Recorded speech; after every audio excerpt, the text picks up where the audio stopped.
Sabi ko kasi Bakit? baka kailangan mag-tissue ni, ang oily kasi ni Rodel. Oy, huwag nyo kayo, taga Oo. Makati yan, oh. Makati. Kasi ang manggagawa, hindi na nila alintana ang pawis ng Correct. oil sa kanilang Oo. mukha. Diba? Lalo Diba? na kung sila ay naka-duty sa kalsada. Tama. Diba? Yes. Ano pong trabaho niyo, sir? Ambulance driver po. Oh. Ambulance driver. Importante yan. Mag-oil control ka pa ba? Kung Hindi na, nag-50-50 syempre, delikado na talaga kailangan madala yung pasyente sa ospital. Ka. Hindi naman niya katulad mo na pwede kang magpakat tapos magpaparetouch. Sige, ako na lang yun. Para wala na sabi Oh, ni ikaw, iba. isa ka pa ganun ka. Oh, ano? Ano, ikaw kaya?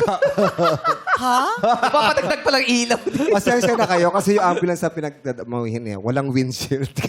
Walang windshield. Meron naman po, meron naman. Meron naman, walang windshield. So, gaano ka ba kabilis magpaandar ng ambulansya? Tama lang, yung sakto lang na magiging safety naman po ang lahat. Oo. At may dadala po natin sa ospital ng ligtas po yung pasyente po natin. Oo. Ano yan? Private ano bang... Sa barangay po, barangay ambulance po sa Makati. Ginagamit ba ng chairman niya yan pag hinahatid yung anak niya sa eskwela? Ay, hindi po. Bel Air ba yan? O Kasi sa- may mga ganyan, day. Bel Air? oo. Hindi po, sa Olympia po. Olympia. Ano ginagawa mo, Sa- Rodel? Pat, tsaka- diba, emergency na. May hindi tumatabi. Yung parang wala siyang naririnig na ambulansya. Pungguin mo para emergency din siya. Ay, hindi po. Oh, gusto mo emergency ka din, di ba? Kasama mo kaya, Ang no? ganyan yan eh. Oh, ano ginagawa mo pag ganun?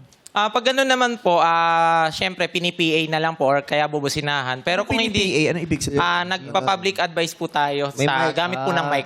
Kasi may speaker yun sa labas, merong... Opo, opo. Tabi kayo, tabi. Tumabi ka dyan, tumabi. Ganun. Sinesenyasan po natin ng... biniblingkaran po natin ng headlight. Ano Para sinasabi mo sa PA pag ganun? makikisuyo lang po. Tabi lang po tayo. Emergency lang po. Makikisuyo lang ha. Talagang ano, for Opo. delivery na po ito. Hindi na pwedeng ma-delay. Di ba? Pero ang laki ng pasasalamat mo sa mga ambulansya, di ba? Yes. Oo. Lalo na pag late ka, di ba, sumasabay ka sa likod. Bawal yun! Bawal yun! Alam ko, bawalan. Pero aminin nyo, ang daming ganyan. Pag may ambulansya o kanya convoy, may mga wangwang sumasabay sa likod. Para di ma-traffic. Para makalampas sa traffic. Alam ka, nag-hazard. Oo, hahasad din. Oh, parang ang haba na nung... haba na, convoy, parang dalawa lang tayo kanina, ngayon haba na ng convoy, ah. Na-experience mo na yan?